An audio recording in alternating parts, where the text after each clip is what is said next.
Leadership doesn't begin when others follow you. It begins when you stop being ruled by your own mind. Before anyone listens to your words, they feel your state. Before anyone trusts your direction, they sense your control. And before you ever lead people, you are already leading something far more difficult. Your thoughts, your emotions, your impulses, and your standards. This is the part of leadership no one talks about. Not the speeches, not the titles, not the authority given from the outside, but the quiet, invisible work of self-command. Because here is a truth that rarely gets said clearly. You can have intelligence without leadership. You can have confidence without leadership. You can even have power without leadership. But you cannot lead anyone consistently, calmly, or sustainably if you cannot lead yourself. Every breakdown in leadership begins internally, not with a bad decision, but with a moment of lost control, a reaction instead of a response, an emotion that went unchecked, a standard that was compromised, a moment where comfort was chosen over discipline. And once that happens, authority starts to leak. People may not say anything, they may not confront you, but they feel it. Leadership is not what you claim. It's what your presence communicates when you say nothing at all. This audiobook is not about managing others. It's not about motivation. It's not about charisma, influence tactics, or how to sound impressive. This is about something far more fundamental. Self-leadership, because self-leadership is the root system of all real authority. If the roots are weak, no amount of external success will keep the structure standing. If the roots are strong, even silence carries weight. Over the next 60 minutes, we are going to strip leadership down to its core. Not what looks good on the outside, but what actually holds when pressure shows up. You will learn how leadership is built through self-control, how emotional discipline creates calm authority, how standards, not moods, define who leads and who reacts, and why clarity inside the mind always comes before confidence in the world. You will not be asked to hype yourself up. You will not be told to believe harder or feel more motivated. Instead, you will be challenged to develop command. Command over your reactions, command over your inner dialogue, command over what you tolerate, what you allow, and what you repeat. Because leadership is not an act you perform, it is a state you maintain, and that state is built privately, long before it is ever seen publicly. Throughout this audiobook, we will move through 8 core principles of self-leadership. Each one is simple, but none of them are easy. Each one removes noise, excuses, and emotional clutter. And each one brings you closer to the kind of leadership that does not need to announce itself. You will learn why self-control is the first form of leadership. Why mastering your emotions matters more than expressing them.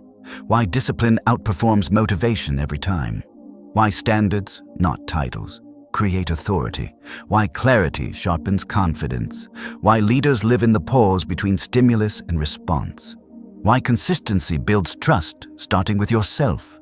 And finally, how becoming the person you respect internally is what makes others follow externally. This is not about becoming louder. It is about becoming steadier. It is not about proving anything. It is about removing the need to. Because the strongest leaders are not the most reactive, they are the most regulated. They do not rush to speak. They do not rush to defend. They do not rush to explain. They move with intention. They act from standards. And they lead first, internally. As you listen, don't rush. Let the ideas settle. Notice where resistance shows up. That resistance is information. If something here feels uncomfortable, that's not a problem. Discomfort is often the signal that growth is nearby. By the end of this audiobook, you won't be given a title. You won't be handed authority. But you will have something far more valuable. A framework for leading yourself when no one is watching. A way to remain grounded under pressure. And a standard you can return to again and again when the world gets loud. Because before you lead a team, before you lead a family, before you lead a business or a vision, you must lead yourself. And that is where we begin. Chapter 1. Self-control is the first form of leadership. Leadership does not begin with vision. It does not begin with confidence. And it certainly does not begin with influence. Leadership begins with self-control. Before anyone follows your direction, they feel your discipline. Before anyone trusts your decisions, they sense your stability. And before your words carry weight, your behavior has already spoken. Self-control is the foundation that everything else rests on. Without it, intelligence becomes reckless. Confidence becomes arrogance. Ambition becomes chaos. With it, even quiet actions feel authoritative. Self-control is not about suppressing who you are. It is about governing who you become in every moment that matters. Because every leadership failure starts the same way, with a moment of unchecked impulse, a reaction instead of a response, a tone that slips, a decision made too fast, a boundary that bends just this once. And in that moment, something subtle happens. You lose command, not over others, but over yourself. Leadership does not collapse loudly, it erodes quietly. Self-control is what prevents that erosion. It is the ability to pause when emotion rises, to hold position when pressure pushes, to remain steady when the situation invites chaos. This is why self-control is the first form of leadership. Not because it looks impressive, but because without it, nothing else lasts. Think about the leaders you respect most. Not the loud ones, not the dramatic ones, but the ones who remain composed when things go wrong. They do not rush. They do not flinch. They do not explain themselves excessively. Their calm is not accidental. It is trained, and that calm sends a signal stronger than words ever could. Self-control creates presence. Presence creates trust. Trust creates followership. Without self-control, your authority is fragile. With it, your authority becomes stable, even when circumstances aren't. Here is the part many people misunderstand. Self-control is not about avoiding emotion. You will still feel anger. You will still feel pressure. You will still feel frustration and doubt. Leadership does not require emotional numbness. It requires emotional command. There is a critical difference. Emotion is information. Impulse is a reaction. Self-control is the space between the two. And in that space, leadership lives.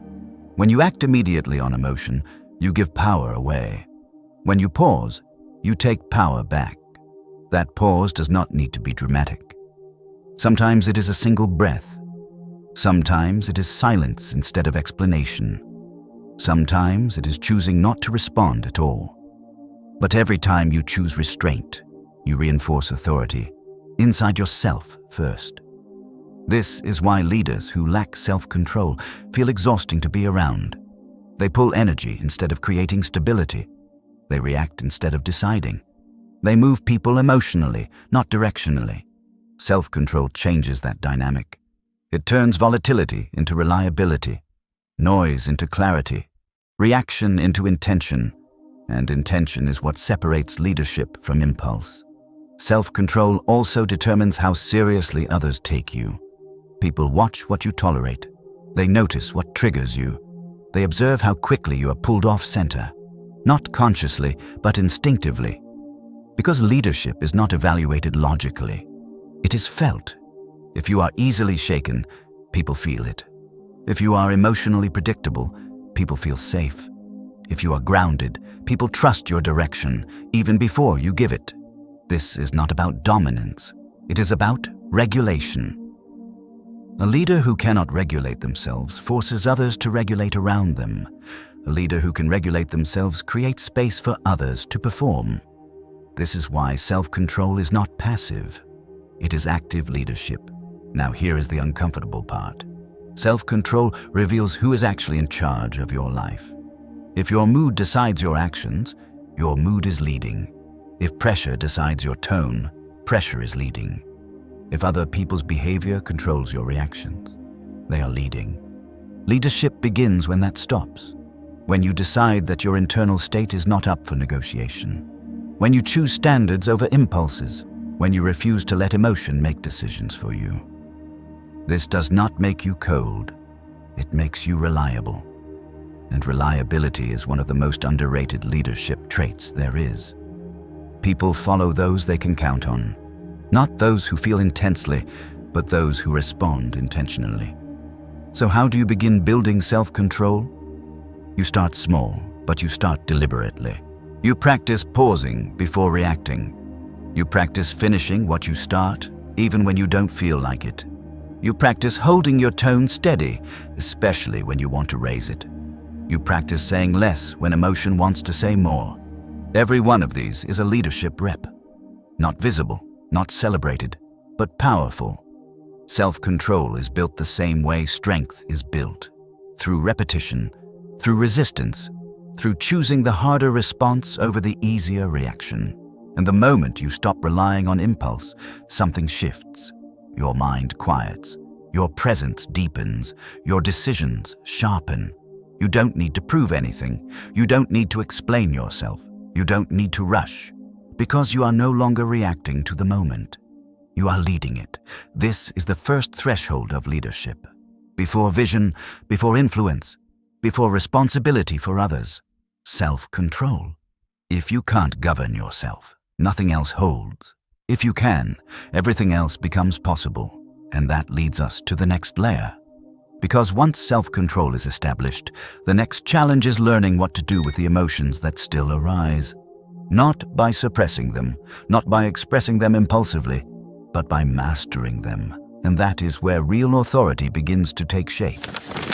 Chapter 2. Master your emotions. Before they decide for you. Emotions are powerful, but power without direction is dangerous. Leadership does not require you to eliminate emotion. It requires you to stop letting emotion make decisions on your behalf. Every day, emotions rise automatically. Anger, frustration, anxiety, excitement, doubt. They appear before logic, before reason, before intention. If you follow them blindly, they will decide your tone, your timing, and your actions. And once that happens, leadership is no longer in your hands. This is why emotional mastery is not optional for leaders. It is essential. Uncontrolled emotion creates inconsistency, and inconsistency destroys trust. People can adapt to strict leaders. They can adapt to demanding leaders. They can even adapt to difficult leaders. But they cannot adapt to unpredictable ones. When emotions run the show, behavior becomes unstable. One day calm, the next reactive. One moment reasonable, the next impulsive. And people begin to walk on eggshells. That is not leadership. That is emotional management, forced onto others. Real leadership begins when emotions are felt, but not obeyed. There is a difference between feeling anger and acting from it, between noticing fear and surrendering to it, between experiencing pressure and becoming it. Emotion is a signal, not a command. The problem is not emotion itself. The problem is identification. When you say, "I am angry," you fuse with the emotion. When you say, "Anger is present," you regain distance. That distance is power. Because the moment you create space between yourself and emotion, choice returns. And choice is the core of leadership. Leaders do not react faster. They react later, after clarity replaces impulse. This is where emotional mastery actually lives. Not in suppression, not in expression, but in regulation. Regulation means you allow the emotion to exist without allowing it to control behavior. You do not deny it. You do not dramatize it. You observe it, and observation changes everything. When you observe an emotion, it loses authority. When you obey it, it gains control. This is why calm leaders feel powerful, not because they lack emotion, but because they are not owned by it. Their calm is not passivity. It is command. Calm under pressure communicates something profound. I am not overwhelmed. I am not rushed. I am not threatened. And people respond to that energy instinctively. Emotional mastery also determines how much damage you do or prevent during critical moments. One emotional outburst can undo months of credibility. One uncontrolled reaction can fracture trust permanently. One impulsive decision can create consequences that outlive the moment. Leaders understand this. They know that the highest leverage moments require the lowest emotional volatility. This is why silence is often the strongest response. Silence gives emotion time to burn off. It gives clarity time to surface. It prevents regret. You do not lose authority by pausing. You gain it, because pause signals control. When pressure is high and emotions spike, most people feel an urgency to act immediately, to say something, to fix something, to defend themselves. Leaders resist that urge. They slow down when others speed up. They lower their voice when others raise theirs. They choose restraint when others choose release. And that contrast is felt immediately. Emotional mastery also begins internally, long before others are involved. It starts with noticing your patterns. What triggers you? What consistently pulls you off center? Where do you lose objectivity? These patterns are not weaknesses.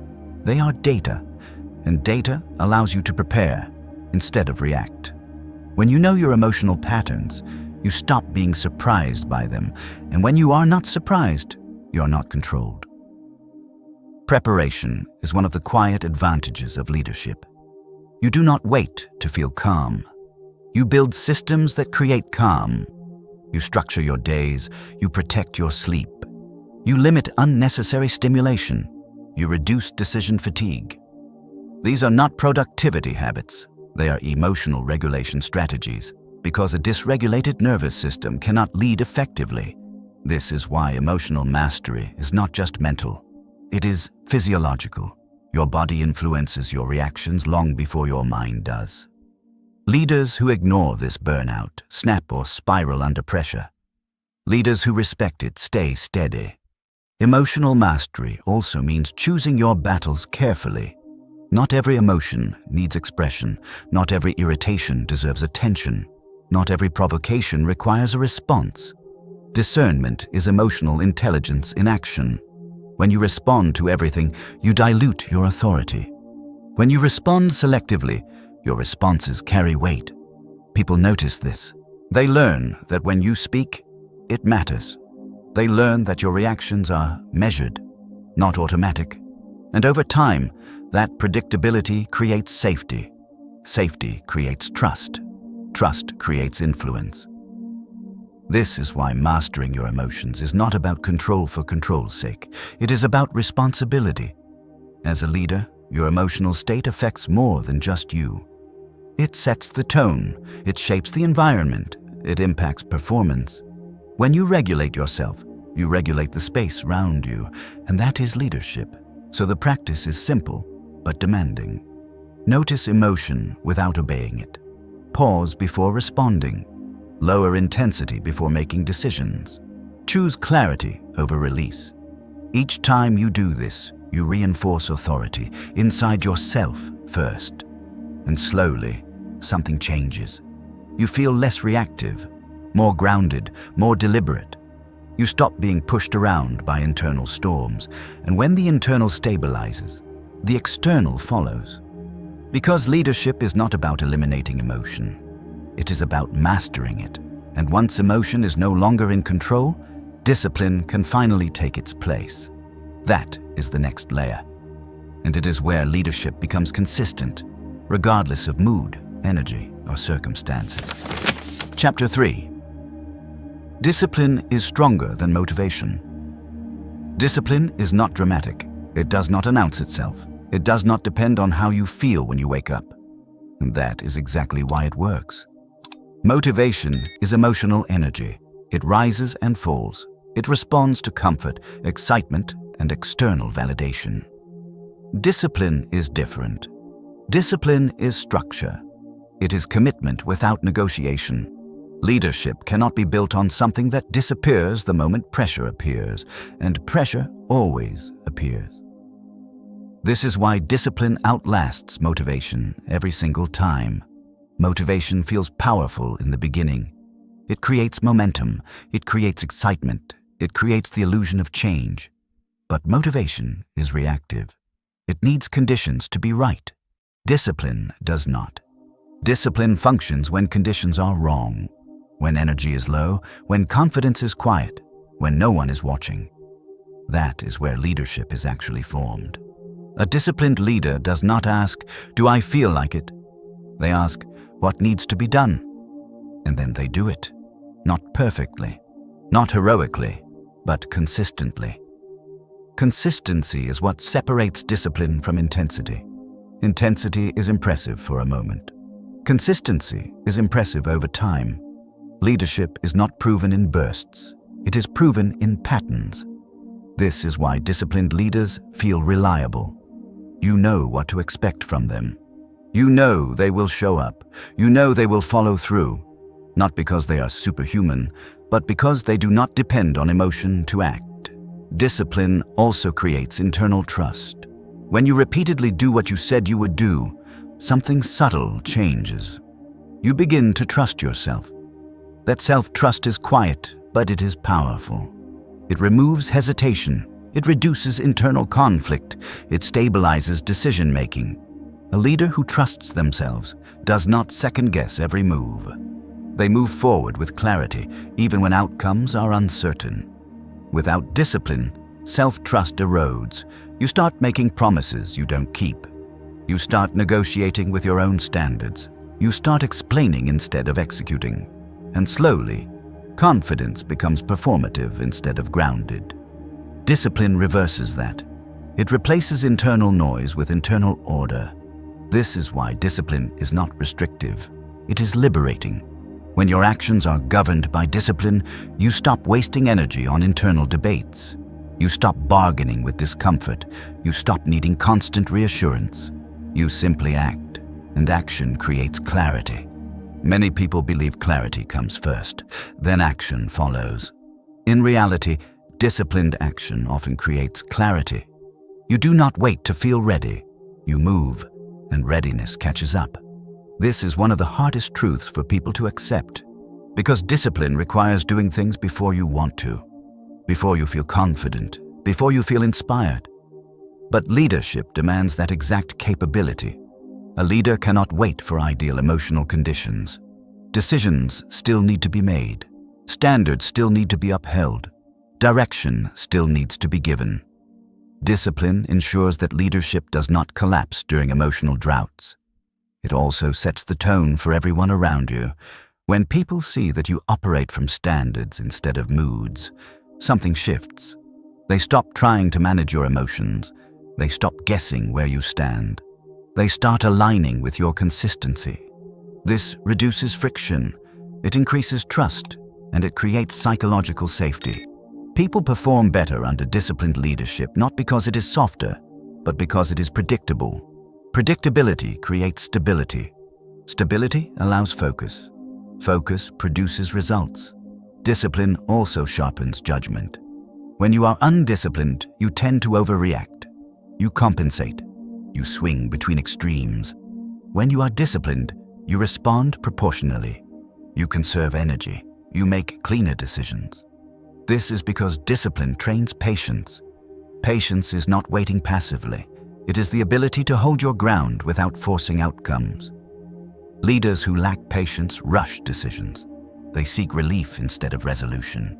They confuse urgency with importance. Discipline slows that down. It teaches you to act deliberately, to choose timing instead of speed, to value alignment over appearance. This is especially important under pressure. Pressure exposes habits. It does not create them. When pressure hits, you do not rise to your potential. You fall to your level of discipline. This is why disciplined leaders remain effective in chaos. They are not improvising. They are executing patterns they have already trained. Those patterns might look simple from the outside, but simplicity is the result of refinement. Discipline removes excess. It removes unnecessary reactions, unnecessary words, unnecessary movement. What remains is precision. Precision is another form of authority. People trust leaders who move precisely, who speak deliberately, who act without wasted motion. Discipline also requires boundaries. You cannot be disciplined if everything is optional. You cannot lead if your standards are flexible under discomfort. Discipline means deciding in advance what you will not negotiate. Your schedule, your commitments, your non-negotiables.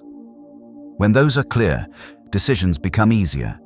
You no longer ask, "Should I?" You ask, "Does this align?" Alignment replaces debate. This is how leaders conserve mental energy. They reduce choice by increasing standards. And that conservation matters. Leadership is demanding. If you waste energy on indecision and inconsistency, you will have nothing left for what matters. Discipline protects your energy. It directs it instead of dispersing it. And over time, discipline reshapes identity. You stop seeing yourself as someone who tries. You start seeing yourself as someone who does. That identity shift is powerful, because identity drives behavior more than intention ever will. Once discipline becomes who you are, leadership becomes natural. Not forced, not performative, not exhausting, just steady. This does not mean discipline is easy. It means it is worth the effort. There will be days when discipline feels heavy, when resistance is loud, when shortcuts look tempting. Those moments are not signs of failure. They are moments of leadership training. Each time you choose discipline over comfort, you reinforce authority inside yourself first. And that internal authority always shows externally. Because people can sense when your actions are anchored, when your direction is stable, when your leadership is not dependent on mood. Discipline makes that possible. It is the invisible structure holding everything together. And once discipline is in place, leadership gains something critical. Standards, not abstract values, but lived rules. Rules that guide decisions when emotions rise. Rules that shape behavior when no one is watching. That is where leadership becomes unmistakable. And that is where we go next. Chapter 4. Standards create authority, not titles. Authority does not come from what you are called. It comes from what you consistently uphold. Titles can be given, positions can be assigned, but authority is earned, and it is earned through standards. Standards are the rules you live by when no one is enforcing them. They are the lines you do not cross, even when crossing them would be easier. They are the expectations you place on yourself before you place them on anyone else. Without standards, leadership becomes hollow. You can give direction, but it won't carry weight. You can make decisions, but they won't inspire confidence. You can hold a role, but you won't command respect. Because people don't follow words, they follow consistency. Standards create that consistency. A leader with weak standards sends mixed signals. One day something matters, the next day it doesn't. One moment, discipline is enforced. The next moment, it's ignored. That inconsistency erodes trust faster than any mistake ever could. People don't need perfection from a leader, but they do need predictability. Standards make behavior predictable. They tell people what you tolerate and what you don't. They clarify what is acceptable and what is not. They remove ambiguity. And ambiguity is the enemy of authority. When standards are unclear, people test boundaries. Not out of malice, but out of uncertainty. They are trying to understand where the line is. If the line moves, authority weakens. This is why standards must be internal before they are external. You cannot expect discipline from others if you excuse yourself. You cannot demand focus if you tolerate distraction. You cannot enforce accountability if you constantly renegotiate your own commitments. Leadership begins with self-imposed standards. What time you wake up, how you speak under pressure, what you finish even when motivation fades, what behavior you do not justify. These details may seem small, but leadership is built from small, repeated signals. Every time you hold your standard, you send a message. First to yourself, then to others. That message is simple. This matters. And when enough things matter consistently, authority forms. Authority is not loud. It doesn't need to explain itself. It is felt. People sense when a leader has standards because there is alignment. Words match behavior. Decisions match values. Expectations match actions. This alignment creates confidence. Not emotional confidence, but structural confidence. the kind that holds under stress. Standards also protect leaders from emotional decision-making. When standards are clear, you don't decide in the moment. You follow what you have already decided. This removes pressure. Instead of asking, "What should I do right now?" you ask, "What is the standard here?" Standards simplify leadership. They reduce complexity. They reduce negotiation. They reduce internal conflict. And they reduce the likelihood of regret.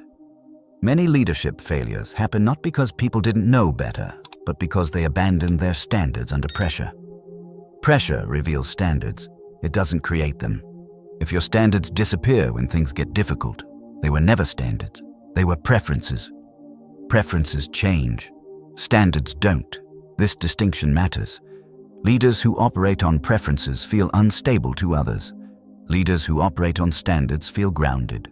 Grounded leaders create trust. Trust allows people to relax. And when people relax, they perform better. Standards also shape culture.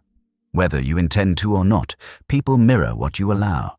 If you allow lateness, you teach lateness. If you allow excuses, you teach excuses. If you allow inconsistency, you normalize it. Culture is not what you say, it is what you tolerate. This is why strong leaders are often misunderstood. From the outside, they may seem strict, reserved, uncompromising. But what they are actually doing is protecting clarity. They are removing confusion. They are reducing friction. They are creating an environment where expectations are clear. Clarity is kindness in leadership. Unclear standards force people to guess. Clear standards free people to focus. Standards also require courage. It is easier to bend a rule than to enforce it. It is easier to avoid discomfort than to uphold consistency. It is easier to explain than to maintain a boundary. But every time you bend a standard to avoid tension, you pay for it later, with authority. Short-term comfort often creates long-term instability. Leaders with strong standards accept short-term discomfort to protect long-term trust. They are willing to be misunderstood briefly rather than ineffective permanently. This is not rigidity. It is responsibility. Standards should be firm, but not arbitrary. They should be grounded in purpose, not ego, not control, not image. Standards exist to support performance, integrity, and direction. When standards serve those ends, people respect them, even if they resist at first, and over time, resistance fades. Because consistency teaches, people adapt to what does not change. This is why leaders who constantly adjust to please others lose authority. They teach people that pressure works, that persistence will be rewarded with compromise. Leaders who hold standards teach a different lesson. They teach reliability. They teach fairness. They teach that expectations apply equally. That equality matters. Nothing undermines authority faster than double standards. When rules apply to some but not others, trust collapses. When exceptions are frequent, credibility disappears. Strong leaders are not harsher on others. They are harsher on themselves. They hold themselves to the same or higher standards. This creates moral authority. Moral authority is stronger than positional authority. People may obey a title, but they respect integrity. Standards are the visible expression of integrity. They show that you live by something beyond convenience. And that is why people follow, not because they have to, but because they want to. Standards also stabilize identity. When your standards are clear, you don't reinvent yourself daily. You don't shift based on mood or approval. You know who you are. That stability is grounding. It reduces anxiety. It reduces overthinking. It reduces the need for validation. You don't ask, "Was that okay?"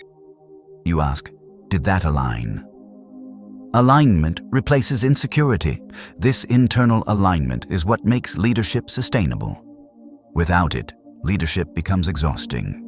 You're constantly adjusting, explaining, correcting.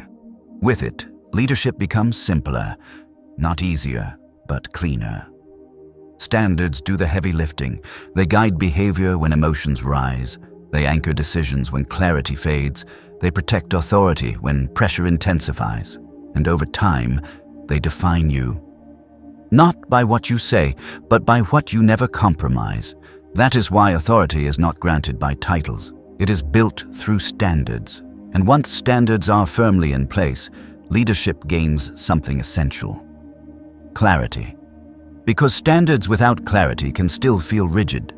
But clarity transforms standards into direction, and direction is what allows leadership to move forward with confidence, purpose, and calm.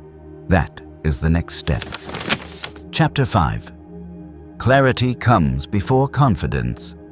Confidence is often misunderstood. Many believe it is something you feel first and then act from. But in leadership, confidence is rarely an emotion. It is a byproduct, and the source of that byproduct is clarity. When your mind is clear, your actions are steady. When your actions are steady, confidence follows naturally. Not loud confidence, not performative confidence, but quiet certainty. Clarity is knowing what matters and what does not. It is understanding direction without needing constant reassurance. It is being able to move forward without explaining every step. Leaders who lack clarity often try to compensate with intensity. They speak more, they move faster, they project certainty they do not actually feel. But intensity cannot replace clarity. And over time, people sense the difference. Unclear leaders feel restless, they overthink, they hesitate. They change direction frequently. Not because they are incapable, but because their internal landscape is noisy. Noise destroys confidence. When the mind is crowded, decisions feel heavier than they need to be. Every option competes for attention. Every outcome feels equally risky. This creates paralysis or impulsive action meant to escape discomfort. Neither is leadership. Clarity removes that weight. When you are clear, decisions simplify, not because they are easier, but because they are aligned. Alignment reduces friction. You no longer ask, "What should I do?" You ask, "What is the next aligned action?" That question changes everything. Clarity also stabilizes communication. A clear leader speaks with precision. They don't ramble, they don't over-explain, they don't hedge every statement. They say what needs to be said and stop. This brevity is not arrogance, it is confidence rooted in understanding. People trust clarity. When instructions are clear, people feel secure. When expectations are clear, people perform better. When direction is clear, people commit more fully. Unclear direction creates anxiety. Anxiety erodes performance. Performance issues then get mislabeled as motivation problems. But the issue was never motivation. It was clarity. Clarity also affects how you handle uncertainty. Leadership does not mean having all the answers. It means knowing which questions matter. A clear leader does not pretend certainty where none exists. They acknowledge what is unknown without losing direction. This balance is critical. Pretending certainty creates fragility. Acknowledging uncertainty while maintaining direction creates trust. People do not expect leaders to be omniscient. They expect them to be grounded. Grounded leaders know their priorities. They know their values. They know their non-negotiables. And when those are clear, uncertainty does not destabilize them. Clarity also prevents emotional hijacking. When you are unclear, emotions fill the gap. Fear exaggerates risks. Doubt magnifies obstacles. External opinions gain too much influence. Clarity acts as a filter. It allows you to hear input without being swayed by it, to consider feedback without surrendering direction, to adapt without losing identity. This is one of the most important leadership skills there is. Clear leaders are flexible without being unstable. They can adjust tactics without abandoning principles. They can listen without losing conviction. That balance is rare, and it comes from clarity. Clarity is not a one-time achievement. It is a discipline. You must regularly remove mental clutter. Unnecessary commitments, conflicting priorities, unexamined beliefs. Mental clutter creates hesitation. Hesitation erodes confidence. This is why leaders who try to do everything struggle to lead anything. Focus is a function of clarity. When everything matters, nothing does. Clear leaders are selective. They choose fewer priorities and commit deeply. This selectivity is not limitation. It is leverage. By saying no more often, their yes carries weight. Clarity also sharpens self-trust. When you understand why you are doing something, resistance weakens. When you know your direction, external doubt loses power. You stop needing validation. You stop needing constant confirmation. That independence is confidence, not emotional bravado, but internal alignment. Alignment between values and actions, between intention and behavior, between long-term vision and daily decisions. When alignment is present, confidence feels calm. You're not trying to convince anyone. You're simply moving forward. Clarity also reveals where you are undisciplined. Confusion often hides avoidance. If you feel unclear about something important, ask yourself, is the issue lack of information or lack of commitment? Many people seek clarity as a way to delay action. They want certainty before moving. Leaders understand that clarity often comes after commitment. You move, you observe, you adjust. Action refines clarity. Waiting rarely does. This does not mean acting recklessly. It means acting deliberately with the best information available. Perfection is not clarity. It is avoidance dressed as precision. Clear leaders accept incomplete information. They make decisions anyway, and they take responsibility for the outcome. Responsibility strengthens confidence. Avoidance weakens it. Clarity also strengthens boundaries. When you are clear about your priorities, distractions become obvious. When you are clear about your standards, compromises become visible. You no longer negotiate with everything that demands attention. This conserves energy. Energy conservation is critical for leadership. Burned-out leaders lose clarity first, then patience, then discipline. Clear leaders protect their energy by protecting their focus. They do not overconsume information. They do not entertain unnecessary conflict. They do not react to every signal.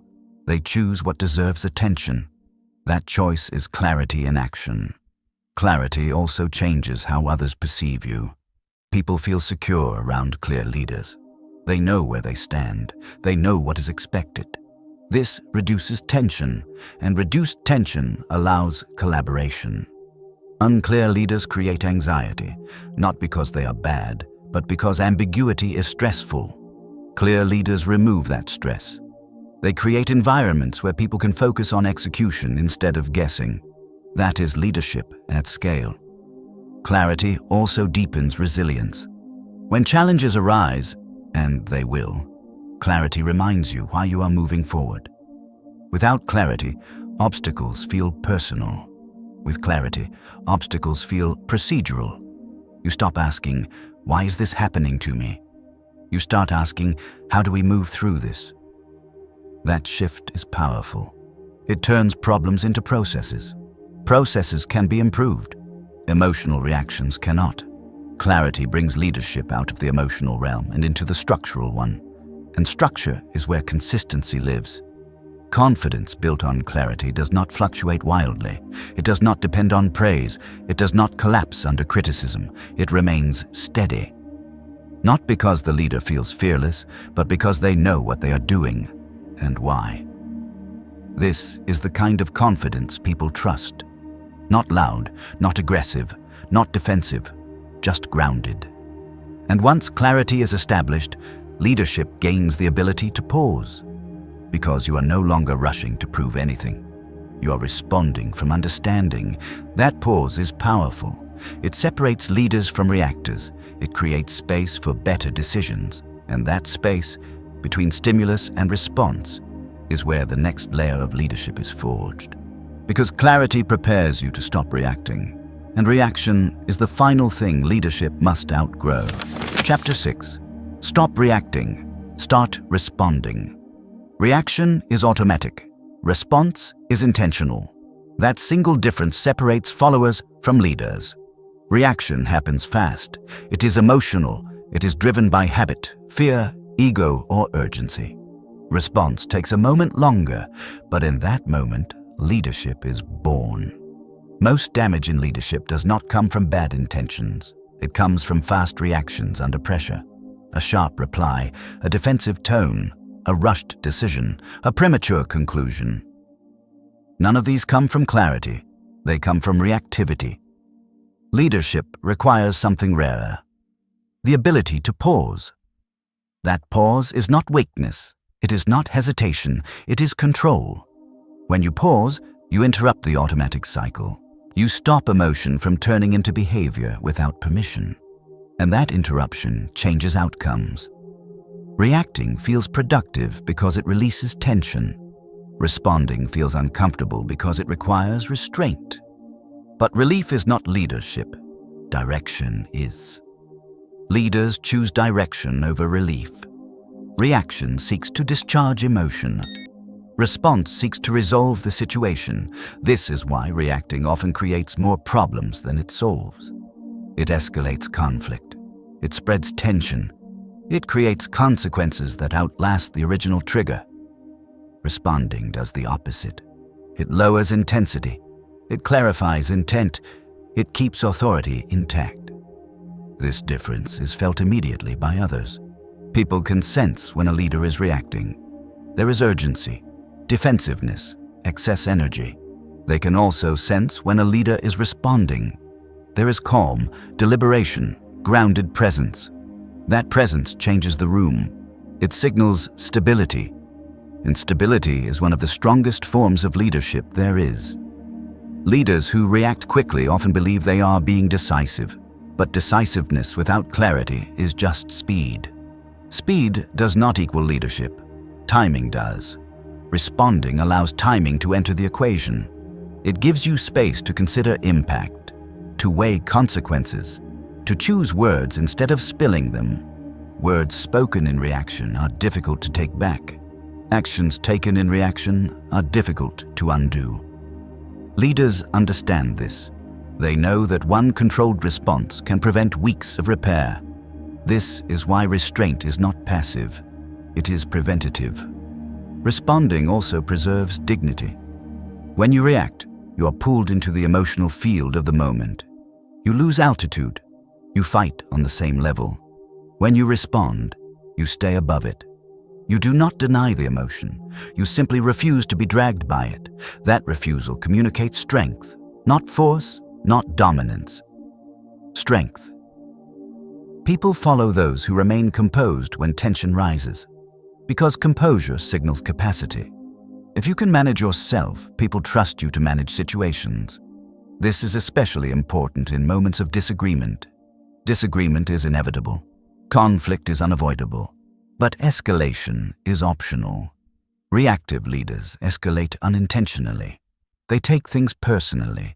They defend their ego. They interpret challenges as threats. Responsive leaders listen first, not because they agree, but because understanding precedes resolution. Listening slows the situation down. It removes assumptions. It creates space. That space allows better decisions to emerge. Responding also protects focus. Reaction scatters attention. It pulls you into side battles. It drains energy. Response conserves energy. It keeps attention on what actually matters. Leaders who react constantly become exhausted. They're always putting out fires, always addressing symptoms. Leaders who respond strategically address causes. They ask, what is really happening here? What matters most right now? What outcome am I aiming for? These questions cannot be asked in reaction. They require pause. And pause requires discipline. This is where earlier principles come together. Self-control makes pause possible. Emotional mastery keeps intensity in check. Discipline prevents impulsive action. Standards guide behavior.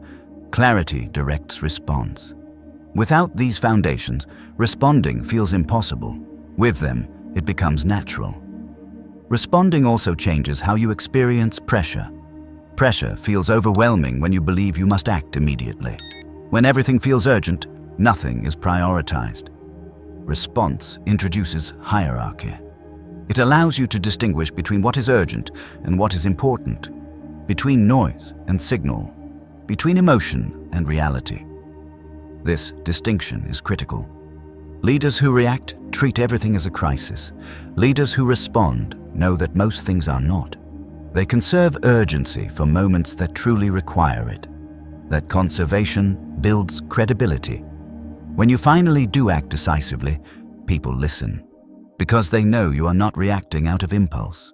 They know your actions are considered. Responding also improves communication. Reactive communication is often excessive. Too many words, too much justification, too much explanation. Response is economical. You say only what is necessary. You choose words carefully. You leave space for others to process. This economy creates authority. People trust leaders who speak with intention. They sense that words are chosen, not leaked. Responding also means accepting that not everything needs a response.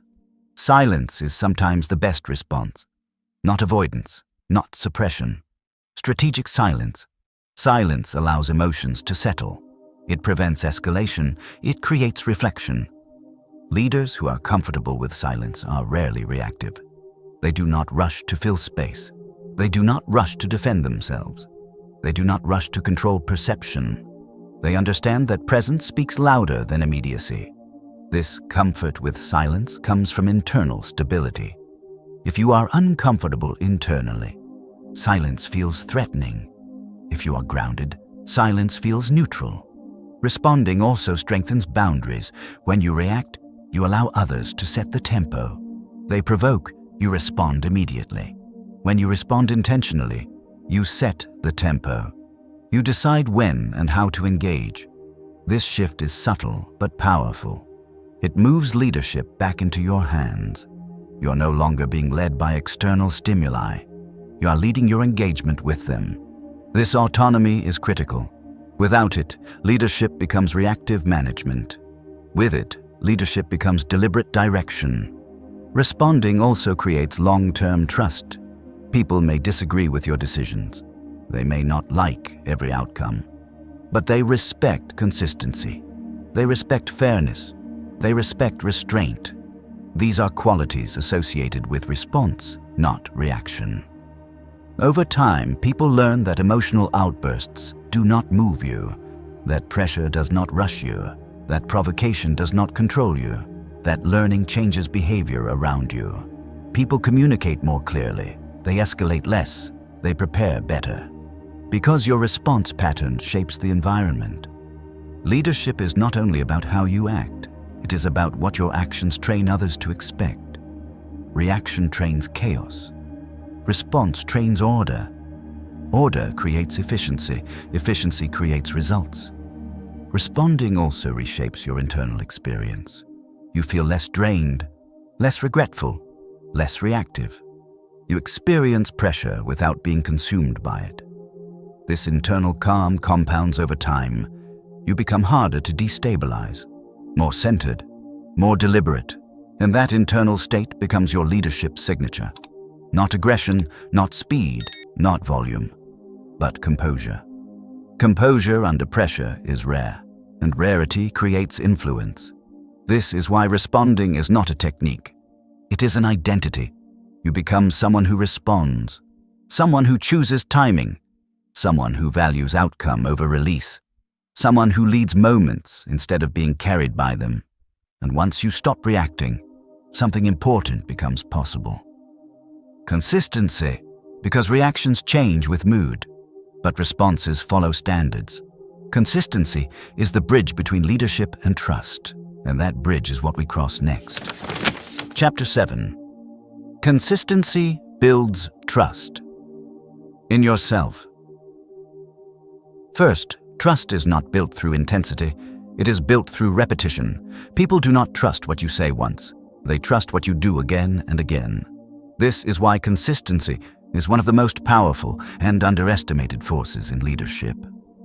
A leader can be talented and still untrusted, charismatic and still unreliable, visionary and still destabilizing. Because talent without consistency creates uncertainty. And uncertainty erodes trust. Consistency is what turns potential into credibility. When your actions align over time, people stop questioning your direction. They stop bracing for change.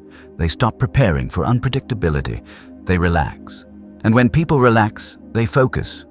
Focus is where performance lives. Consistency begins internally. Before others trust you, you must trust yourself. Self-trust is not a feeling, it is an outcome. It is earned by keeping promises you make to yourself, by following through when no one is checking, by acting the same in private as you do in public. When you break commitments to yourself, something weakens, not visibly, but structurally. You hesitate more, you second-guess decisions, you look outward for reassurance. Inconsistency creates internal noise. That noise shows up externally. A leader who does not trust themselves compensates. They over-explain, they seek approval, they change direction frequently, not because they are incapable, but because their internal foundation is unstable. Consistency stabilizes that foundation. Every time you follow through, you reinforce identity. You become someone who does what they say. That identity is powerful. It reduces friction, it simplifies decisions, it strengthens resolve. Consistency also removes emotional dependency. When you act consistently, you stop relying on motivation to move. You move because it is who you are. This frees you from mood-driven behavior. Mood is unpredictable. Identity is not. Leaders who operate from identity feel steady, even when circumstances are not. This steadiness is contagious. People mirror consistency. When leadership is erratic, people become defensive. They hedge. They protect themselves. When leadership is consistent, people align. They know what to expect. They know where the line is. They know how decisions will be made. This predictability is not boring. It is grounding. Grounded environments produce better results than volatile ones. Consistency also creates fairness. When rules are applied evenly, trust increases. When expectations are stable, resentment decreases. Nothing destroys morale faster than inconsistency. One person is held accountable, another is excused. One standard applies today, another tomorrow. This breeds cynicism. Consistent leaders avoid this trap. They apply standards regardless of convenience, regardless of personal preference, regardless of pressure. This does not mean rigidity. It means integrity. Integrity is consistency between values and behavior. People respect integrity even when they disagree with decisions, because they sense coherence. Consistency also protects leaders from burnout. Constant adjustment is exhausting. Reinvention is draining. When you are consistent, you do less emotional labor. You're not constantly recalibrating your stance. You're not negotiating with every situation. You operate from a stable center. That stability conserves energy. Energy conservation is critical for leadership longevity. Burned-out leaders become reactive. Reactive leaders become inconsistent. Consistency breaks that cycle. It keeps leadership sustainable. Consistency also sharpens judgment. When behavior is patterned, deviations stand out. You notice when something truly requires attention. Without consistency, everything feels urgent. With consistency, signal separates from noise. This clarity improves decision-making. You stop chasing short-term fixes. You commit to long-term direction. That commitment builds momentum. Momentum built on consistency is quiet but powerful. It does not spike and crash. It compounds. Over time, small, consistent actions create massive impact. This is true internally and externally. Internally, consistency builds self-respect. Externally, it builds credibility. Both matter. A leader who lacks self-respect eventually loses external respect. A leader who has self-respect radiates confidence without effort. Consistency also trains discipline. Each time you repeat aligned behavior, resistance weakens. What was once difficult becomes automatic. This automation frees cognitive space. You no longer debate basic standards. You no longer question foundational actions. They are simply how you operate. This allows you to focus on higher-level leadership challenges. strategy, vision, direction. Without consistency, leaders get stuck managing basics. Consistency elevates leadership capacity. It also reduces emotional volatility. When actions are predictable, emotions stabilize. You are not constantly dealing with regret, or cleanup, or repair. You experience fewer emotional spikes because fewer mistakes are made impulsively. This emotional stability reinforces earlier principles. Self-control becomes easier. Emotional mastery becomes natural. Discipline becomes identity. Standards hold. Clarity remains intact. Responses replace reactions. Consistency ties everything together. It is the thread running through all effective leadership. Without it, principles remain theory. With it, principles become behavior. Consistency also changes how others engage with you. People prepare more, they communicate more clearly, they respect boundaries because they know inconsistency will not rescue them. This accountability improves performance. It also improves relationships. Consistent leaders are easier to work with, even when they are demanding.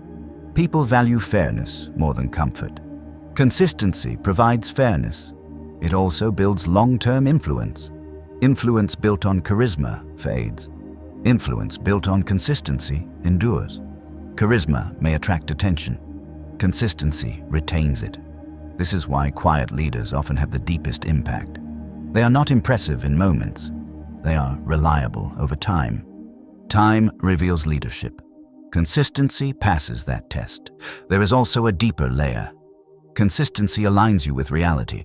Reality rewards what is repeated, not what is attempted once. Leadership is subject to the same rule. What you do occasionally does not define you. What you do consistently does. This truth is uncomfortable, but it is liberating because it means leadership is accessible. It is not about rare moments of brilliance. It is about ordinary moments handled the same way again and again. That is within control. Consistency returns power to daily choices, small choices, repeated choices, often unnoticed choices. Those choices build trust, first in yourself, then in others. And once trust is established, leadership no longer needs enforcement. People follow willingly because trust removes friction, and friction is the enemy of progress. Consistency removes friction. It smooths movement. It stabilizes direction. It strengthens influence. And once consistency is in place, leadership gains something final. Presence, not forced presence, not performed the presence, but presence that comes from alignment between who you are, what you do, and what you uphold. That presence is unmistakable. And it leads us to the final chapter, because when consistency becomes identity, leadership no longer needs noise. It moves quietly, with focus, with restraint, with strength. And that is where true leadership is fully formed. Chapter 8. Become the person others want to follow. Leadership reaches its highest form when it no longer needs to convince. No persuasion, no pressure, no performance. People follow because of who you are, not because of what you demand. This is the point where leadership stops being something you do and becomes something you embody. At this level, influence is not forced, it is felt. Presence replaces persuasion. People sense it before you speak. They notice it in how you enter a room, in how you listen, in how you remain composed when others are unsettled. This presence is not charisma, it is coherence. Coherence between thought and action, between values and behavior, between words and silence. When these elements align, leadership becomes natural. People are drawn to stability. In a world of noise, urgency, and emotional volatility, calm authority stands out immediately. Not because it demands attention, but because it does not need it. This is why true leaders rarely explain themselves excessively. Explanation often signals insecurity. Presence signals certainty. The more grounded you are internally, the less you feel compelled to justify externally. People trust that. They may not always agree, but they feel safe following. Because safety in leadership does not come from comfort. It comes from predictability, integrity, and restraint.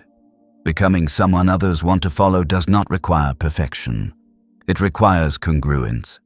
You do not need to have all the answers. You need to be steady while searching for them. You do not need to be fearless. You need to be regulated in the presence of fear. You do not need to dominate. You need to remain centered when challenged. This centeredness is magnetic. It signals maturity. Immature leadership seeks control. Mature leadership holds space. Holding space means you do not collapse under emotion, yours or others. It means you can hear disagreement without taking it personally. It means you can maintain direction without rigidity. This balance is rare. And rarity creates influence. People follow those who make situations feel manageable, who reduce chaos instead of amplifying it, who simplify instead of complicating. This is why calm leaders are often underestimated at first. They do not posture. They do not rush. They do not assert dominance. But over time, their steadiness becomes undeniable. When pressure hits, they remain composed. When conflict arises, they do not escalate. When uncertainty spreads, they ground the room. And people remember that. They remember who held their center when things were unstable. That memory creates loyalty. Leadership built this way does not rely on position. It survives loss of title. It survives change of environment. Because it is not tied to role. It is tied to character. Character is the ultimate leadership asset. It is what remains when authority is removed. Character is revealed in how you treat people when nothing is at stake, how you respond when you are not being observed, how you behave when silence would be easier than integrity. These moments define leadership far more than public wins. People may admire success, but they follow character. This is why leaders who chase image lose influence over time. Image requires constant maintenance. Character compounds quietly. Becoming someone others want to follow also means letting go of control. Control creates compliance. But compliance is fragile. It breaks when pressure increases or supervision disappears. Influence creates alignment. Alignment endures. Aligned people move in the same direction because they choose to, not because they are forced to. That choice is rooted in trust, and trust is earned through consistency, restraint, and fairness. Earlier chapters built the foundation for this moment. Self-control gave you command over yourself. Emotional mastery stabilized your inner world. Discipline removed dependence on mood. Standards created integrity. Clarity provided direction. Response replaced reaction. Consistency built trust. This chapter is the result of all of that. You no longer try to lead. You simply lead by how you move through the world. Your actions are quieter now, more deliberate, more selective. You do not engage in unnecessary battles. You do not chase validation. You do not overextend. You choose carefully where to invest energy. This selectivity sharpens presence. People notice when your attention is not scattered, when your words are few but precise, when your silence feels intentional. This intentionality creates gravity. People lean in, not because you are louder, but because you are clearer. Becoming someone others want to follow also requires humility, not performative humility, but grounded self-awareness. You know your strengths. You acknowledge your limits. You take responsibility without collapsing into self-criticism. This balance builds respect. Arrogance repels. Insecurity exhausts. Grounded confidence attracts. It tells people, I know who I am. I know what I stand for, and I am not threatened by challenge. That message is powerful. It frees others to show up honestly, to speak clearly, to take responsibility. Leadership multiplies at this level because you are no longer the center of everything. You are the anchor. Anchors do not move constantly. They hold. Holding creates stability. Stability allows growth. This is how leadership scales, not through control, through presence. Presence also requires solitude. Leaders who never sit with themselves lose clarity. They become reactive. They absorb too much noise. Strong leaders protect time alone, not to escape, but to recalibrate. Solitude restores perspective. It sharpens standards. It quiets internal clutter. This inner work is invisible, but its effects are unmistakable. People feel when a leader is internally aligned. They feel it in decisions, in tone, in timing. Timing is especially important. Leaders who rush signal anxiety. Leaders who wait signal confidence. Waiting does not mean inaction. It means discernment. Knowing when to move and when not to is a hallmark of mature leadership. That discernment comes from deep familiarity with yourself. You know your triggers, your patterns, your tendencies. And because you know them, they no longer control you. This self-knowledge is freedom. It allows you to lead without being dragged by impulse. It allows you to stay true under pressure. It allows you to act from identity rather than reaction. At this point, leadership becomes quiet strength, not intimidating, not theatrical, just solid. People trust solid things. They lean on them, they build around them, and eventually they follow them. Not because they are told to, but because it makes sense. This is the ultimate form of leadership, not dominance, not persuasion, not authority by force, but influence through being. You become the example, the reference point, the standard. And when that happens, leadership is no longer something you chase. It is something others recognize. Naturally, instinctively, without explanation. That is what it means to become the person others want to follow. And once you reach that point, one truth becomes clear. Leadership was never about controlling others. It was always about mastering yourself until your presence spoke louder than your words ever could. Leadership was never meant to be loud. It was never meant to be dramatic. And it was never meant to begin with others. It begins with you. Not with what you say, but with what you tolerate.